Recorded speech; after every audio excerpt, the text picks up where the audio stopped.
Scholar academy की online study जो श्रृंखला चल रही है, उस श्रृंखला में इतिहास के साथ में ये करंट अफेयर्स का पहला लेक्चर है।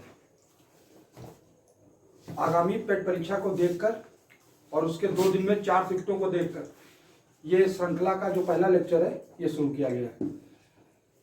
इसमें मैंने 50 बहुत महत्वपूर्ण जो टॉपिक हैं उनकी ये श्रृंखला चलेगी आपकी करीबन 8 से 10 दिन पेट को देखते हुए, और उसके साथ में अन्य एग्जामों को भी कोशिश करा जाएगा कि कवर किया जाए।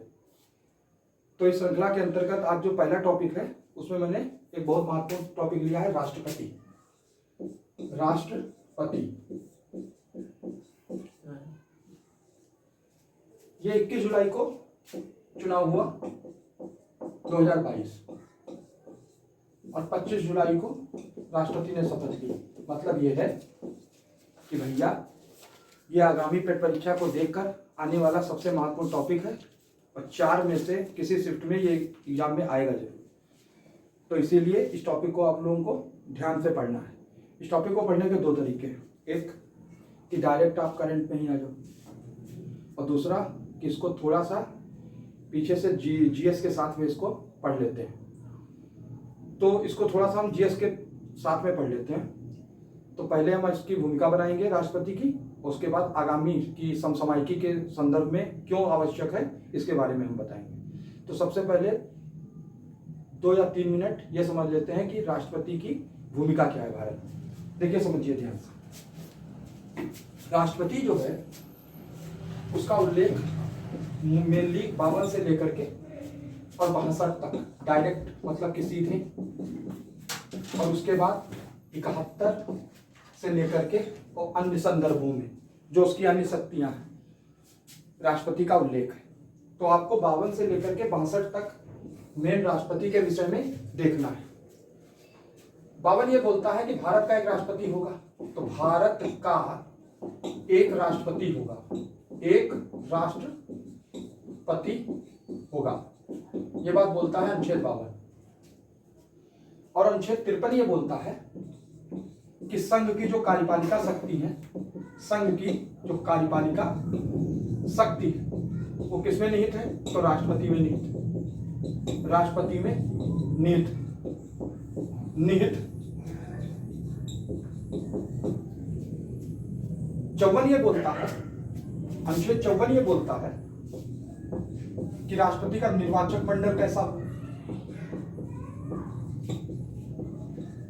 और 55 ये बोलता है कि उसकी निर्वाचन की रीति क्या है। तो निर्वाचन की रीति राष्ट्रपति के क्या है। 56 ये बोलता है कि राष्ट्रपति की पदावधि कितनी, तो पदावधि क्या है। और 57 ये बोलता है कि राष्ट्रपति का पुनः निर्वाचन हो सकता है। तो राष्ट्रपति का पुनः निर्वाचन, राष्ट्रपति का पुनः निर्वाचन हो सकता है जितनी बार भी चाहे, क्योंकि कितनी बार है इसकी कोई सीमा हमारे संविधान में नहीं। 58 ये बोलता है कि राष्ट्रपति बनने के लिए क्या क्या योग्यताएं होनी चाहिए। तो योग्यताएं, क्वालिफिकेशंस ऑफ प्रेसिडेंट। और 59 ये बोलता है कि राष्ट्रपति जिस वक्त राष्ट्रपति बनेगा किसी भी सदन का सदस्य नहीं हो, किसी भी सदन का सदस्य नहीं होना चाहिए, सदन का सदस्य नहीं होना चाहिए, और अगर है नहीं होना चाहिए, अगर है तो उसी दिन से उस सदन में वो पद रिक्त माना जाएगा। अनुच्छेद 60 में राष्ट्रपति की शपथ, 61 में उसका महाभियोग, और 62 में ये बात कही गई है कि राष्ट्रपति अगर रिटायर होने वाला है या फिर कह लो उसका कार्यकाल समाप्त होने वाला है तो उससे पूर्व चुनाव करा लेने चाहिए। तो चुनाव करा लेना चाहिए। और ये जो अवधि है ये 6 मास से अधिक रिक्त की नहीं हो सकती, मतलब राष्ट्रपति का पद 6 मास से अधिक रिक्त नहीं हो सकता। करंट पढ़ने से पहले ये भूमिका क्यों बनाई गई? ये भूमिका इसलिए बनाई गई क्योंकि मैं ये चाह रहा हूं कि आप जो करंट पढ़ने जा रहे हो तो उसके पीछे थोड़ा सा सपोर्ट आपको जरूरी है। इसी सपोर्ट को बनाने के लिए ये भूमिका बनाई गई। तो आज का जो करंट का पहला टॉपिक है वो राष्ट्रपति का चुनाव है, कि राष्ट्रपति का भी आगामी चुनाव हुआ और किन्हें राष्ट्रपति चुना गया। उससे पहले ये भूमिका जरूरी थी, जिसमें मैंने आपको 52 से 62 तक जो सीधे अनुच्छेद है राष्ट्रपति को लेकर, जैसे कि भारत का एक राष्ट्रपति 52, संघ की कार्यपालिका शक्ति राष्ट्रपति में निहित 53, निर्वाचक मंडल 54, निर्वाचन की रीति 55, पदावधि 56, पुनः निर्वाचन 57, योग्यताएं 58, किसी भी सदन का सदस्य नहीं हो सकता 59, शपथ 60, महाभियोग 61 और राष्ट्रपति की पदावधि समाप्त होने से पूर्व चुनाव करा लेना चाहिए 62। तो ये आपको भूमिका के लिए याद रखना है। आप सीधे आते हैं उस समसामयिकी के टॉपिक पर जो आपको आज पढ़ना है, मतलब कि 15वीं हमारी राष्ट्रपति श्रीमती द्रौपदी मुर्मू। ध्यान से समझिए। देखिए,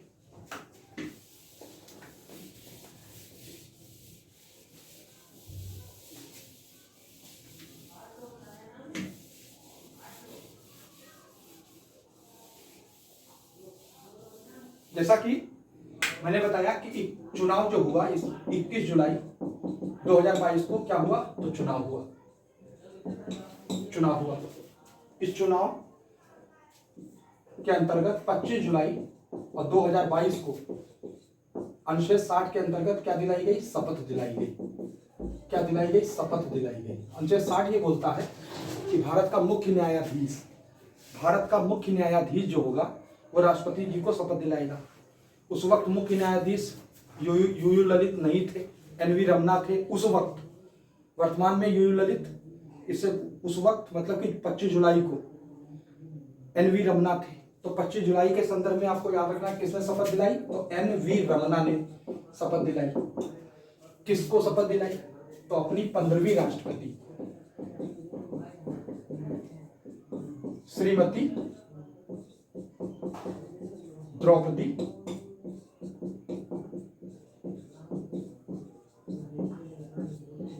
मुर्मू को शपथ दिलाई।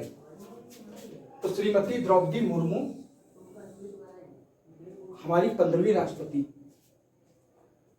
अब यह समझना है कि जो हमारी राष्ट्रपति चुनी गई उनके संदर्भ में आपको समझना है थोड़ा सा, कि अगर ये टॉपिक थोड़ा सा इधर उधर होगा, मतलब कि 4 शिफ्ट में आपका एग्जाम है और अगर एग्जामिनर को लगता है कि पहली और चौथी शिफ्ट में यही एक क्वेश्चन देना चाहिए तो किस प्रकार से देगा ये आप समझिए ध्यान से।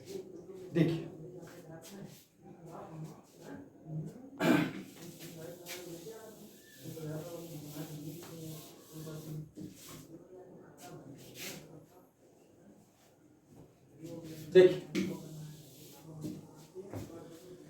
जो राष्ट्रपति हैं आपकी, ये चुनाव 21 जुलाई और 2022 को हुआ। चुनाव 2 लोगों के बीच में हुआ मुख्य रूप से। एक तरफ एनडीए की उम्मीदवार मतलब कि नेशनल डेमोक्रेटिक अलायंस, भाजपा और अन्य सहयोगी दल, उनकी श्रीमती द्रौपदी मुर्मू जी। तो श्रीमती द्रौपदी मुर्मू जी और दूसरी तरफ यशवंत सिन्हा जी, विपक्ष के उम्मीदवार यशवंत सिन्हा जी के बीच चुनाव 64% और 36% वोट इन दोनों ने प्राप्त किए। 64% वोट के साथ में द्रौपदी मुर्मू जी ने जीत हासिल की और भारत की 15वीं राष्ट्रपति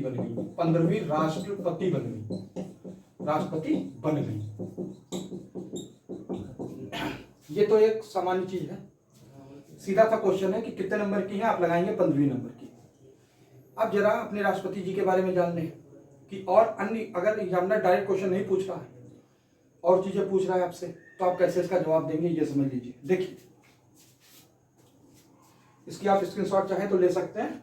Shrimati Draupadi Murmu got 64% and remaining 36% Yashwant Sinha. ये ध्यान रखिएगा, विपक्ष उम्मीदवार जीते या हारे, इसको ध्यान रखना है। इसको आप स्क्रीनशॉट चाहे तो ले लें जिससे कि इसको मैं हटा सकूं। अब यहां प्रश्न ये है कि श्रीमती द्रौपदी मुर्मू जी जो हैं उनके विषय में अन्य क्वेश्चन कौन से आ सकते हैं। जो हमारी राष्ट्रपति हैं श्रीमती द्रौपदी मुर्मू, द्रौपदी मुर्मू, किस अन्य क्वेश्चन कौन से आ सकते हैं। देखिए, जन्म 20 जून 1958, जन्म का स्थान उड़ीसा, अब ओडिशा के मयूर भंज के अंतर्गत राय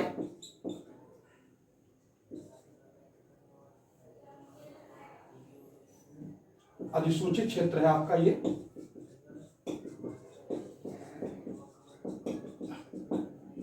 मयूरभंज जिला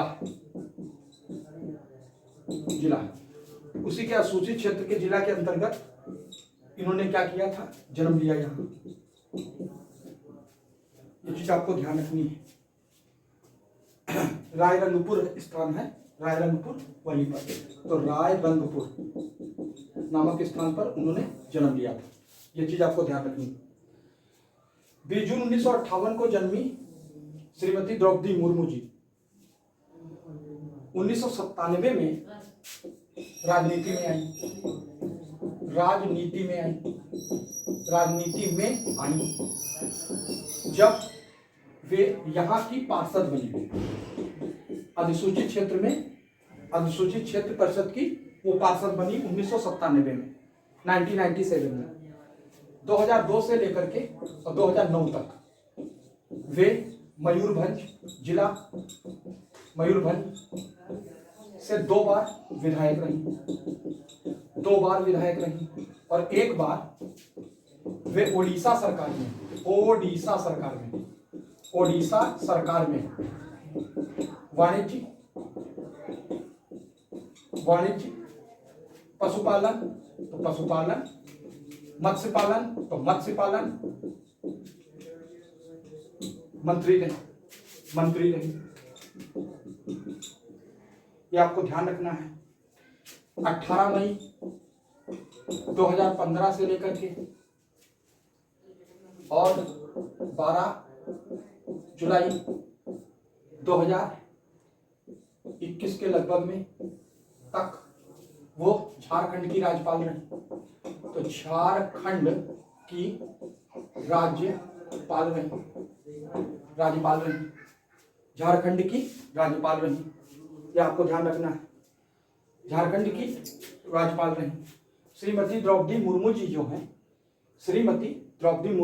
हैं वो पहली राष्ट्रपति हैं जो कि जनजाति समुदाय से पहली राष्ट्रपति है जो जनजाति समुदाय से हैं। आपको ध्यान रखना है, पहली राष्ट्रपति हैं जो जनजाति समुदाय से हैं। श्रीमती द्रौपदी मुर्मू पहली राष्ट्रपति जो स्वतंत्रता के बाद पैदा हुई। मतलब कि जब भारत 1947 में स्वतंत्र हो गया तो स्वतंत्रता के बाद जन्म हुआ या पैदा हुई, तो पहली राष्ट्रपति हैं जो स्वतंत्रता के बाद पैदा हुई। सबसे कम उम्र में बनने वाली राष्ट्रपति हैं, तो सबसे कम उम्र में बनने वाली राष्ट्रपति कितनी उम्र, तो लगभग 64 साल। 1958 में जन्म है, 2022 में बनी, तो लगभग 64 वर्ष में वो क्या बनी, राष्ट्रपति बनी। झारखंड की जब वो राज्यपाल बनी थी तब भी वो झारखंड की पहली राज्यपाल बनी थी। तो झारखंड की पहली राज्यपाल वो बनी थी, इसको आपको ध्यान रखना है। झारखंड की पहली राज्यपाल वो बनी थी। अगर उधर का वीडियो कट गया है तो आप ये समझ लीजिए कि झारखंड की पहली राज्यपाल वो बनी थी। कैसी पहली राज्यपाल बनी थी? ऐसी पहली राज्यपाल बनी थी जो किसी भी जनजाति समुदाय से,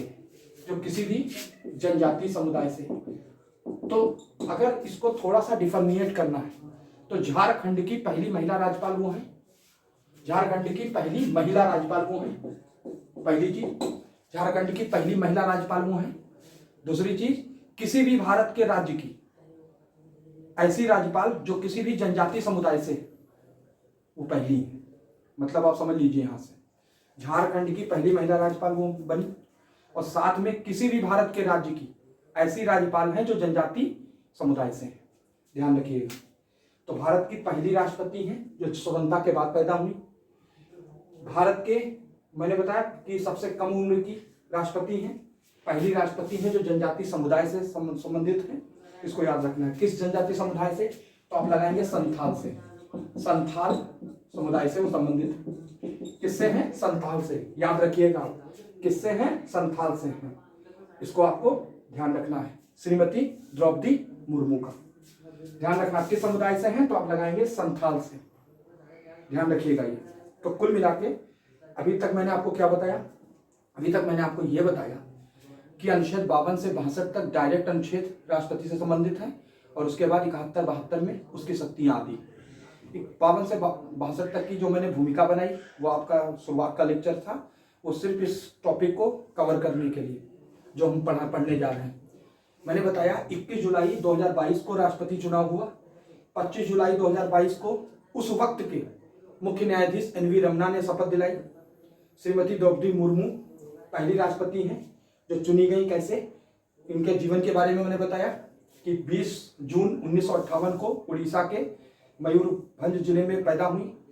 उसके बाद 1997 में राजनीति में प्रवेश किया और वहां पहली बार पार्षद बनी, अधिसूचित क्षेत्र से, जनजाति क्षेत्र से पार्षद बनी। उसके बाद 2002 से 2009 तक 2 बार विधायक बनी, 1 बार मंत्री बनी उड़ीसा सरकार में। और उसके उपरांत पहली राष्ट्रपति हैं जो जनजाति समुदाय से हैं। सबसे कम उम्र में 64 वर्ष में बनने वाली राष्ट्रपति हैं। पहली राष्ट्रपति हैं जो स्वतंत्रता के बाद पैदा हुई। ये चीज आपको ध्यान रखनी है, क्योंकि ये जो आपका 2 शिफ्ट का पेपर है या इसके आगामी जो आपके एग्जाम है उसमें जब ये टॉपिक आएगा तो ये टॉपिक 2 से 3 स्तर पे या लेयर पे आएगा। तो इसको आपको ध्यान रखना है। मैंने आपको एक चीज बताया कि 2 बार वो विधायक भी रह चुकी हैं, 1 बार वो मंत्री भी रह चुकी हैं। तो इसको आपको ध्यान रखना है। चूंकि पदावधि 56 में है, 5 वर्ष की पदावधि होती, तो 2022 से 25 जुलाई से लेकर के और आगे तक वो पदावधि उनकी रहेगी 5 वर्ष तक, जो अभी जो है निर्धारित है। तो ये चीज आपको ध्यान रखना है। अब एक चीज और समझ लीजिए आप इसके साथ में।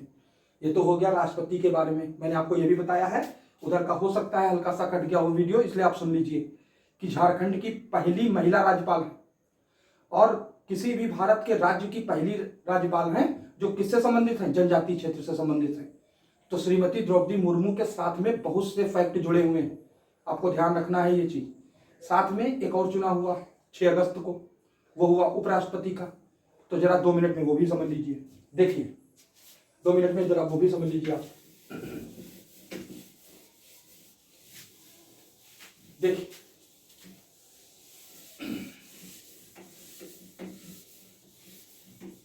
जो उपराष्ट्रपति का आपका चुनाव है उसमें आपको ज्यादा ध्यान देने की जरूरत नहीं है। उपराष्ट्रपति में आप एक चीज याद रखिएगा, उपराष्ट्रपति का जो चुनाव है, उपराष्ट्रपति का चुनाव मैंने बताया ना 6 अगस्त 2022 को हुआ। कैसे? 2 उम्मीदवार इधर से और इधर से। एनडीए के उम्मीदवार जगदीप और धनखड़ कौन थे? तो पश्चिम बंगाल के राज्यपाल रहे, पश्चिम बंगाल के राज्यपाल थे। ये एनडीए के उम्मीदवार है। एनडीए का मतलब समझ रहे हैं ना? एनडीए का मतलब है भाजपा और उसका सहयोगी दल। It is known as a NDA, National Democratic Alliance, या फिर राष्ट्रीय जनतांत्रिक गठबंधन। इसको आपको याद रखना है। इसके अतिरिक्त उधर से मतलब कि विपक्षी उम्मीदवार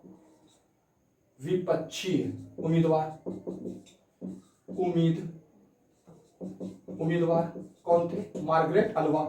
तो मार्गरेट अल्वा विपक्षी उम्मीदवार। इन दोनों के बीच प्रतिस्पर्धा हुई और 74.36% वोट के साथ जगदीप धनखड़ या धनखड़ विजयी हुए और भारत के 14वें, आई रिपीट 14वें क्या बने? उपराष्ट्रपति बने। उपराष्ट्रपति बने। तो आएगा 14वें उपराष्ट्रपति कौन बने? You have to give the answer, Jagdeep Dhankhar. कौन थे? पश्चिम बंगाल के राज्यपाल थे उस वक्त। फिर अब तो पूर्व हो गए। 74.36 वोट पाए। कुल वैध मत थे 710। ये कुल वैध मत। इनमें से 528 वोट पाए कौन? Jagdeep Dhankhar. Remaining 182 got Margaret Alva. ध्यान रखिएगा। तो जैसा आपको पता है कि इनको शपथ किसने दिलाई, तो इनको शपथ राष्ट्रपति ने दिलाई। उस वक्त तक राष्ट्रपति कौन बन चुकी थी, हमारी 15वीं श्रीमती द्रौपदी मुर्मू। तो पहले टॉपिक में आपने क्या पढ़ा कि राष्ट्रपति का चुनाव और उससे संबंधित कुछ चीजें। दूसरे टॉपिक में मैंने आपको बताया कि 6 अगस्त 2022 को चुनाव किसका हुआ, तो जगदीप धनखड़ का चुनाव हुआ और 11 अगस्त 2022 को उन्होंने शपथ ली as a 14th vice president of India. इसको आपको ध्यान रखना है। एक चीज अब आप और समझ लीजिए, समझ ये लीजिए आप कि आप जैसे उपराष्ट्रपति से भी ये राष्ट्रपति के संदर्भ में आप पढ़ के गए हैं, वैसे जरा उपराष्ट्रपति के संदर्भ में 2 मिनट में समझ लीजिए कुछ महत्वपूर्ण अनुच्छेद जो आपको इस टॉपिक को कवर कर लेगा, क्योंकि करंट के साथ में आपको थोड़ा सा जीके का रखना है। इसलिए हम लोग कोशिश इस सीरीज में कर रहे हैं कि आपको जीके के साथ में थोड़ी सी जो सपोर्ट देके जीके का आपकी करंट मजबूत कराई जाए। तो ध्यान रखिएगा। तो ये बात आपको क्लियर है, आप चाहे इसका स्क्रीनशॉट ले लीजिए। एक तरफ एनडीए के जगदीप धनखड़ एंड उधर के मार्गरेट अल्वा। 11 अगस्त को शपथ, 74.36% वोट इनके और रिमेनिंग उनके। 710 कुल वैध मत, 528 इनके और जो भी 182 याद बचे वो उनके। एक चीज समझ लीजिए, जैसे आप राष्ट्रपति में समझे थे, देख लीजिए भैया अनुच्छेद जो 63 क्या कहता है कि भारत का एक क्या होगा, उपराष्ट्रपति होगा। भारत का एक क्या होगा, उपराष्ट्रपति होगा। तो उपराष्ट्रपति होगा। उसी तरीके से जैसे कि 52 कहता था राष्ट्रपति में, तो अगर 52 बराबर 63 लिखे तो गलत नहीं होगा। भारत का एक राष्ट्रपति होगा 52 और भारत का एक उपराष्ट्रपति होगा 63। 64 क्या कहता है कि जो उपराष्ट्रपति है अपना वो कहाँ का पदेन सभापति, तो राज्यसभा का पदेन सभापति। ये कौन कहता है, पदेन सभापति है। पदेन सभापति है ये कौन कहता है, ये कहता है 64 कहता है। 65 क्या बोलता है कि उपराष्ट्रपति किसके रूप में कार्य करना है, राष्ट्रपति के रूप में जब कार्य करेगा। उपराष्ट्रपति किसके रूप में कार्य करेगा, राष्ट्रपति के रूप में, मतलब कि कार्यवाहक राष्ट्रपति, कार्यवाहक राष्ट्रपति के रूप में। 65 में, 66 में, 66 थोड़ा सा लंबा है, मतलब कि 66 में उसका निर्वाचक मंडल आदि सारी चीजें 66 में आती। 67 ये बोलता है कि उसकी पदावधि कितनी हो, तो पदावधि आपको 67 बताएगा। 68 क्या बोलेगा, 68 में अगर उपराष्ट्रपति का पद रिक्त हो जाता है तो उस रिक्त को कैसे भरा जाए, इसके बारे में आपका 68 है। ये चीज आपको ध्यान रखनी। 69 में शपथ है, 69 में शपथ है। 70 ये बोलता है कि अगर आकस्मिक कोई कार्य पड़ जाए, आकस्मिक कोई कार्य पड़ जाए तो इस आकस्मिक कार्य में राष्ट्रपति अगर नहीं उपलब्ध है तो फिर उपराष्ट्रपति क्या करेगा, अब कार्य करेगा, उपराष्ट्रपति कार्य करेगा। इसको आपको ध्यान रखना है। 70 अनुच्छेद 70 आपको याद रखना है। अनुच्छेद 71 राष्ट्रपति और उपराष्ट्रपति के चुनाव में जो भी विवाद होंगे, राष्ट्रपति और उपराष्ट्रपति के चुनाव में जो भी विवाद होंगे उन विवादों को क्या करेगा, उन विवादों का निवारण कौन करेगा, तो एससी करेगा। एससी मतलब सुप्रीम कोर्ट करेगा। इसको आपको ध्यान रखना है। तो करंट के साथ में थोड़ा सा जीके लेके आप चलिएगा। हालांकि पॉलिटी के जब लेक्चर होंगे तो इनको खोल के आराम से इनको अनुच्छेद को हम पढ़ाएंगे, मतलब कि हम लोग पढ़ाएंगे। इसको ध्यान रखना है। तो 63 में भारत का उपराष्ट्रपति, 64 में मैंने आपको बताया कि पदेन सभापति किसका, राज्यसभा का। 65 में मैंने बताया उपराष्ट्रपति के रूप में कार्यवाहक, जब उपराष्ट्रपति राष्ट्रपति के रूप में कार्यवाहक करेगा। 66 में निर्वाचक मंडल और आदि है। 67 में पदावधि। 68 में जब रिक्त है पद तो किस तरीके से भरी जाएगी। 69 में शपथ है। 70 में आकस्मिक अगर कोई रिक्त हो जाती है या राष्ट्रपति का पद खाली हो जाता है तो उस वक्त जो कार्य करेगा उपराष्ट्रपति उसके विषय में है। 71 ये कहता है कि अगर इन दोनों के चुनाव में, मतलब कि राष्ट्रपति और उपराष्ट्रपति के चुनाव में अगर कोई भी दिक्कत होती है, then last decision will be taken by the Supreme Court, या अंतिम निर्णय सर्वोच्च न्यायालय करेगा, माननीय सर्वोच्च न्यायालय करेगा। 71 बहुत महत्वपूर्ण अनुच्छेद है। इसके बाद जो 72 है वो राष्ट्रपति की शक्ति है, जिसमें क्षमादान आदि की शक्ति है, जो आपको पॉलिटी के लेक्चर में मिलेगा। तो आज का जो टॉपिक था वो करंट का था, जिसको मैंने जीके के साथ आपको इसलिए पढ़ाया जिससे कि अगर बाय द वे जीके से भी क्वेश्चन आ रहा है करंट के साथ में तो आप उसको अच्छी तरीके से कर सकें। ये श्रृंखला है जिसमें मैंने सिर्फ 50 मुख्य जो टॉपिक हैं करंट के उनको चूज किया है। समय दर सर आपको इसका वीडियो मिलता रहेगा। आप इसको लाइक सब्सक्राइब जरूर करिएगा। जय हिंद, जय भारत, जय श्री कृष्ण।